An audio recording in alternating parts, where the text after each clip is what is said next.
Hello മക്കളെ, അപ്പോൾ എല്ലാവരും എന്താണ് ടീനേജ് കാലഘട്ടത്തിലൂടെ നല്ല അടിപൊളിയായിട്ട് സഞ്ചരിക്കുകയാണെന്ന് അറിയാം. ഒരുപാട് സ്വപ്നങ്ങൾ നിങ്ങൾ കാണുന്നുണ്ടാവും.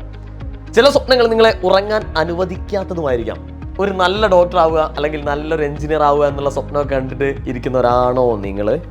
അല്ല റിജു സാറേ, അതൊക്കെ നിങ്ങൾ ഈ 10ാം ക്ലാസ് കുട്ടിയോട് പറയേണ്ട ആവശ്യം. ചെറിയൊരു കാര്യമുണ്ട്. ആ ഒരു സ്വപ്നത്തിലേക്കുള്ള യാത്ര ശരിക്കും ആരംഭിക്കുന്നത് 10ാം ക്ലാസ് വെച്ചിട്ടാണ്. ഒരു പക്ഷേ കുട്ടികൾ എല്ലാവരും കേട്ടിട്ടുണ്ടാവും, പത്രമാധ്യമങ്ങളിലൂടെയൊക്കെ നിങ്ങൾ കേട്ടിട്ടുണ്ടാവും നീറ്റ് അതേപോലെ തന്നെ JEE എക്സാമുകളെ പറ്റി. ഇതെന്താണ് എന്ന് ചിലപ്പോൾ നിങ്ങൾ ചിന്തിച്ചിട്ടുണ്ടാവും. അതായത് നമുക്കറിയാം, ഇന്ത്യയിലെ പ്രീമിയർ ഇൻസ്റ്റിറ്റ്യൂട്ടുകളായിട്ടുള്ള എയിംസ്, IIT അതേപോലെ തന്നെ NIT തുടങ്ങിയ സ്ഥാപനങ്ങളിലേക്കൊക്കെ അഡ്മിഷൻ കൊടുക്കുന്നത് ഈ ഒരു എക്സാം ക്രാക്ക് ചെയ്യുന്നതിലൂടെയാണ്.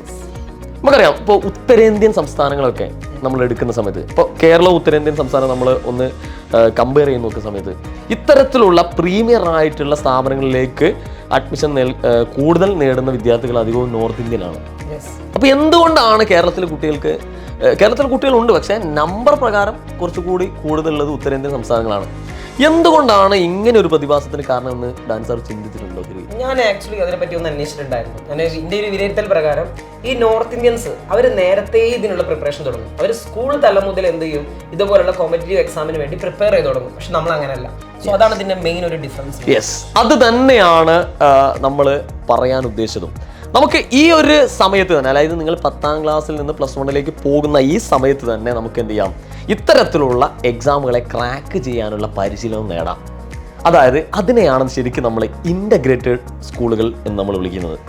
അപ്പോൾ ശരിക്കും ഇൻ്റഗ്രേറ്റഡ് സ്കൂളുകൾ എന്ന് പറഞ്ഞു കഴിഞ്ഞാൽ നമ്മൾ +1 +2 സ്റ്റേറ്റ് സിലബസിനോടൊപ്പം തന്നെ നമ്മൾ എന്ത് ചെയ്യുക, ഇത്തരത്തിലുള്ള എക്സാമുകൾ ക്രാക്ക് ചെയ്യാനുള്ള പരിശീലനങ്ങളോട് നേടുന്ന സ്കൂളുകളെയാണ് ശരിക്കും നമ്മൾ എന്ത് പറയുന്നത്, ഇൻ്റഗ്രേറ്റഡ് സ്കൂളുകൾ എന്ന് പറയുന്നത്. അതായത് ഇൻ്റഗ്രേറ്റഡ് സ്കൂളിൽ പഠിക്കുകയാണെങ്കിൽ നമുക്ക് +1 +2 സ്റ്റേറ്റ് സിലബസും കവർ ചെയ്യും, അതിന്റെ കൂടെ ഇത്തരം എക്സാം ക്രാക്ക് ചെയ്യാനുള്ള കോച്ചിങ്ങും അവർ തരും.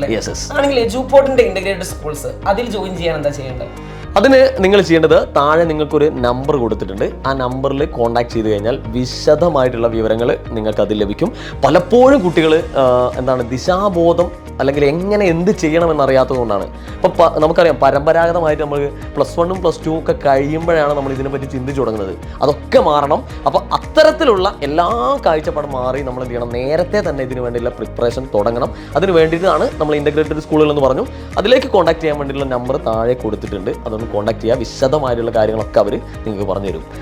സോ നമ്മൾ എജുപോർട്ടിന്റെ JEE റിസൾട്ട് വന്ന സമയത്ത് തന്നെ അതിൽ കുറേ കുട്ടികൾ അവർ റിപ്പീറ്റേഴ്സ് അല്ലെങ്കിൽ റീറിപ്പീറ്റേഴ്സ് ആയ സമയത്തായിരുന്നു അവർക്ക് കിട്ടിയിട്ടുണ്ടായിരുന്നത്. അപ്പോൾ അവരൊക്കെ നമ്മളോട് പറഞ്ഞൊരു കാര്യം, ഇത് +1 +2 കൂടെ പഠിച്ചിരുന്നുവെങ്കിൽ നമുക്ക് കുറച്ച് നേരത്തെ ഈ ഒരു ഇതൊന്ന് അച്ചീവ് ചെയ്യാൻ പറ്റുമായിരുന്നു. സോ നിങ്ങൾ ആർക്കെങ്കിലും ഡോക്ടറോ എഞ്ചിനീയറോ അങ്ങനെ എന്തെങ്കിലും ആവാൻ താല്പര്യം ഉണ്ടെന്നുണ്ടെങ്കിൽ നിങ്ങളുടെ ആ സ്വപ്നം ഈ ഇൻ്റഗ്രേറ്റഡ് സ്കൂളുടെ യാഥാർത്ഥ്യമാവട്ടെ ഞങ്ങൾ ആത്മാർത്ഥമായി പ്രാർത്ഥിക്കുന്നു.